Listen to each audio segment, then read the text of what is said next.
ce soir au patronage laïque Jules Vallès pour le premier événement de la saison 2023-2024 pour l'exposition, la présentation publique de l'exposition de Marguerite Charles Blumenthal, Portrait de paysage. Alors, du coup, merci à l'artiste de se prêter au jeu de cette petite interview qui, je sais, est assez stressante, mais tout va bien se passer. À chaque fois, les artistes sont stressés, mais après, on est bien content d'avoir un moment de captation. Et justement, au patronage laïque Jules Vallès, on tient à ce moment avec les artistes pour faire parler les artistes, ce qui arrive pas si souvent que ça. Donc c'est pour ça qu'on insiste sur ce petit moment de discussion. Alors, Marguerite Charles Blumenthal, votre exposition Portrait de paysage, qui se tient ici jusqu'au 28 septembre. Pour en savoir un peu plus sur vous, est-ce que vous pouvez d'abord nous raconter votre parcours, que ce soit artistique, universitaire, professionnel ou même personnel, et aussi peut-être nous parler de la voie que vous avez choisie de paysagiste. Oui, bonsoir. Donc, je suis paysagiste de formation. J'ai eu plusieurs formations en fait qui se répondaient un peu les unes les autres. J'ai commencé avec un baccalauréat littéraire avec une option théâtre. Et puis, et ensuite, j'ai suivi une formation littéraire pendant 2 ans en prépa, dans le 13e, avec aussi une option théâtre qui était très importante pour moi. Et puis, j'avais très envie de continuer la philosophie, la littérature. Ça a été très, très intense. Et puis après, j'ai tenté le concours de Versailles pour aller faire une formation de paysagiste, parce que j'avais visité l'école quand j'étais au lycée et que ça m'avait touchée parce que j'avais l'impression que tout le monde était amis, qu'on travaillait dans la nature, voilà, dans les jardins de Le Nôtre. Enfin, bon.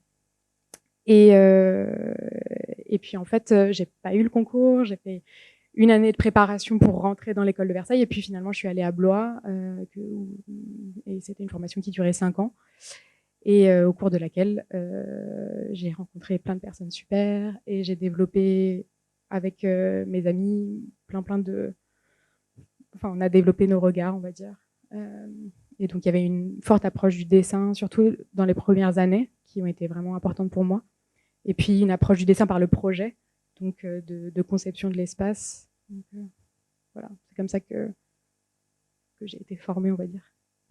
Et le dessin était déjà là avant la formation de paysagiste? Oui, en fait, je viens d'une famille d'artistes et le dessin, c'était dans la culture familiale, en fait, de par mes parents. Et donc, j'ai beaucoup dessiné quand j'étais petite et ça m'a pas trop quittée, même si au collège et au lycée, c'était moins présent. Enfin, au collège, j'ai beaucoup dessiné de manga, par exemple. Ça, c'était très, très important pour moi, cette période-là. J'ai délaissé tout ça pendant quelques années. Et puis après, au moment de tenter les écoles de paysage, il fallait en fait dessiner. Donc j'étais un peu effrayée. J'ai commencé à avoir des profs qui m'ont conseillé de dessiner dans des bus, d'aller dans les espaces publics pour représenter les espaces. Donc il y avait toutes les problématiques de la perspective qui m'effrayaient complètement. Et finalement, en fait, j'ai commencé à vraiment dessiner en préparant les écoles. Et puis après, j'ai plus lâché, quoi, parce que j'ai rencontré des personnes qui m'ont beaucoup soutenue dans la compréhension de l'espace par le dessin. Et c'est devenu très, très important pour moi. Et ça l'est toujours, d'ailleurs. Et justement, en termes de dessin, quelles sont vos principales sources d'inspiration, vos influences? Je crois que c'est dit dans la petite note d'intention, il y en a quelques-unes qui sont citées. Si vous pouvez nous en parler un peu plus. Alors, en dessin, il y a une personne qui m'a beaucoup inspirée. C'était il y a 5-6 ans. J'étais allée au musée d'Orsay, qui est un musée où j'allais très, très rarement, en fait, parce que l'esthétique du 19e siècle me passionnait pas vraiment. Et puis, j'ai fait l'exposition temporaire sur Gustave Doré, qui m'a beaucoup touchée parce que c'était une façon de représenter les choses qui me parlait, avec une intensité du trait, des contrastes très forts, et puis oui, quelque chose de très fort en fait. Et puis en même temps, une volonté de tout représenter aussi, de représenter des scènes de vie quotidienne, d'immenses paysages. Voilà. Et puis c'était quelqu'un qui a passé une partie de sa vie à Bourg-en-Bresse. Moi, c'est un espace qui me touche parce que j'ai une partie de ma famille qui vient de là-bas. Donc, du coup, je me sentais proche de de lui, alors que c'était un personnage du 19e siècle qui faisait beaucoup de caricatures aussi. Voilà. Et en fait, à chaque fois, dans tous les endroits où je me suis déplacée, ça revenait en fait systématiquement. J'ai fait un stage en Angleterre, j'étais tombée sur un vieux bouquin de Gustave Doré. Enfin, voilà, ça m'a impacté, disons. C'est votre principale source d'influence, d'inspiration. Oui, maintenant, il y a aussi le travail de Tatiana Trouvé qui m'inspire aussi beaucoup, qui est une artiste que j'ai découvert plus récemment, qui a été exposée il y a 1 an au Centre Pompidou et qui a une façon de représenter l'espace assez singulière où elle déconstruit plein d'espaces, elle en fait des collages et ça crée un ensemble qui est plein de dissonances mais qui est très intéressant, qui est très très beau, qui me touche. Et d'ailleurs, ça me permet d'enchaîner sur la prochaine question qui, moi, m'intéresse beaucoup. Et justement, on la pose souvent ici, quand on fait ce type de présentation publique, c'est comment naît une de vos œuvres? Comment vous procédez? Comment ça arrive? Comment ça se passe?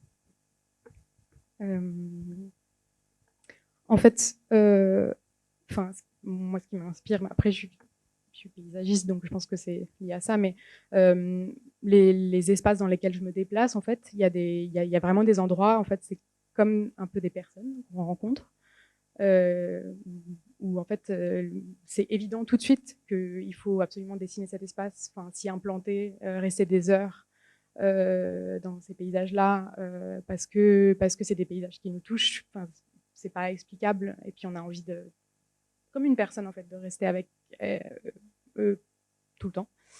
Et donc moi c'est comme ça. En fait c'est comme ça à chaque fois que ça arrive en fait. En général c'est que je me déplace dans un endroit et puis l'endroit me touche et puis donc j'ai envie de dessiner donc je dessine là-bas. Ça peut durer très très longtemps. Donc parfois j'ai plus le temps donc il faut que je revienne au dessin par la suite. Mais c'est des moments d'intensité comme ça, comme une rencontre avec une personne. Parfois, c'est sur du temps long, parfois. Et au niveau technique, c'est systématiquement la même technique, tout simplement un carnet, un stylo, je ne sais plus le nom des stylos. Oui, j'utilise des microns. Microns en taille 0,05. D'accord, voilà, on saura tout.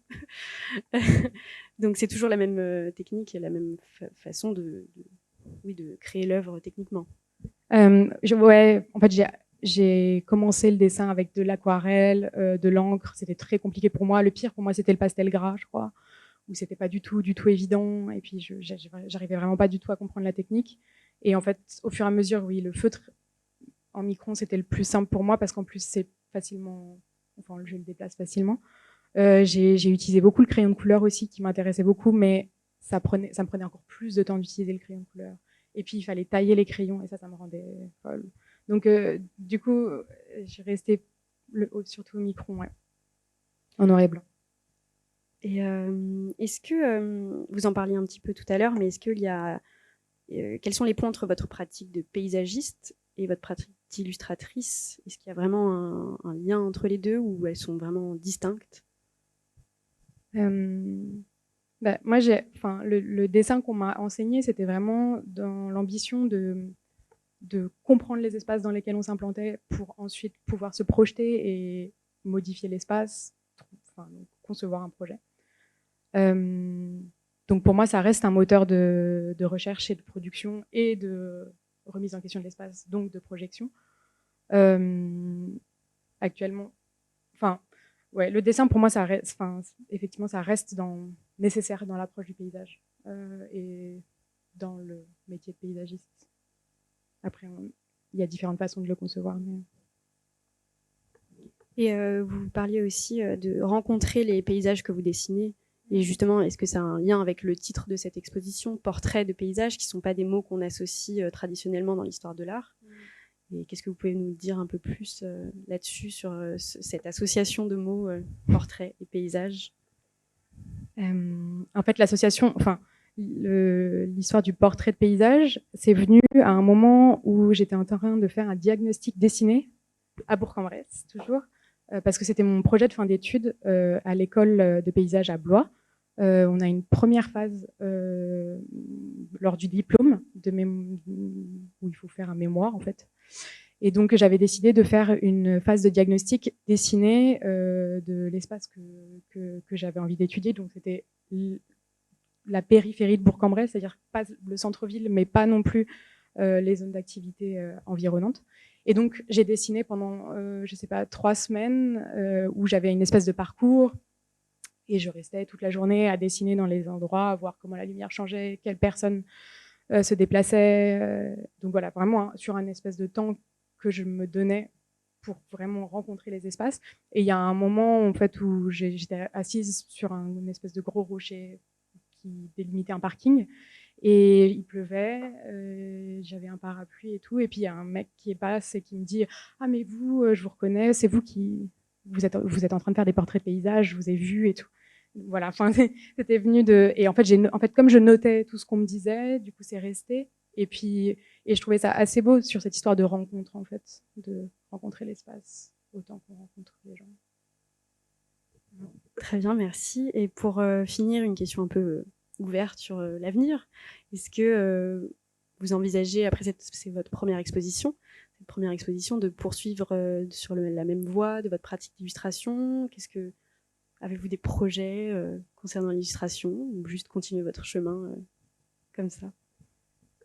Je ne saurais pas trop répondre à la question. Ce qui est sûr, c'est que le dessin reste très important. Que je suis passée par plusieurs phases où j'avais complètement arrêté de dessiner et ça devenait vraiment compliqué pour moi. Donc, ce qui est sûr, c'est que ça va rester. Je ne sais pas quelle forme ça va prendre, mais ça reste ouvert pour l'instant. Voilà. Très bien, merci beaucoup, Marguerite Charles Blumenthal, pour ce petit moment d'échange. Et bravo, tout s'est bien passé.